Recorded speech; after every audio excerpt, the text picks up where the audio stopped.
Hello, ഇന്ന് നമുക്ക് നല്ല ടേസ്റ്റിയായ സോയ ഗ്രേവി എങ്ങനെ ഉണ്ടാക്കാമെന്ന് കാണാം.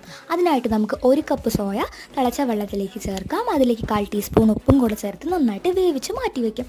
ഇനി ഒരു പാനിലേക്ക് 2 ടേബിൾ സ്പൂൺ എണ്ണയും കൂടെ ചേർത്തിട്ട് അതിലേക്ക് പെരുംജീരകം, കറുവപ്പട്ട, ഗ്രാമ്പു എല്ലാം ചേർത്ത് വഴറ്റാം. ഇനി അതിലേക്ക് 2 മീഡിയം സൈസ് സവാള കുനുകുനാന്ന് അരിഞ്ഞതും 1 തണ്ട് കറിവേപ്പിലയും 4 പച്ചമുളകും കൂടെ ചേർത്ത് അതിലാവശ്യത്തിന് ഉപ്പും കൂടെ ചേർത്ത് നമുക്ക് ബ്രൗൺ കളർ ആവുന്നത് വരെ വഴറ്റാം.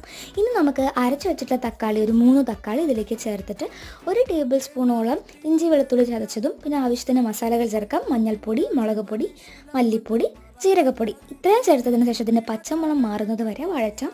ഇനി നമുക്ക് ഇതിൻ്റെ പച്ചമണമെല്ലാം മാറിയതിന് ശേഷം സോയ ചേർത്ത് കൊടുക്കാം. സോയ ചേർത്തിട്ട് നമുക്കിനി അതിലേക്ക് ഗ്രേവിക്ക് ആവശ്യമുള്ള രീതിയിൽ നമുക്ക് വെള്ളം ചേർത്ത് കൊടുക്കാം.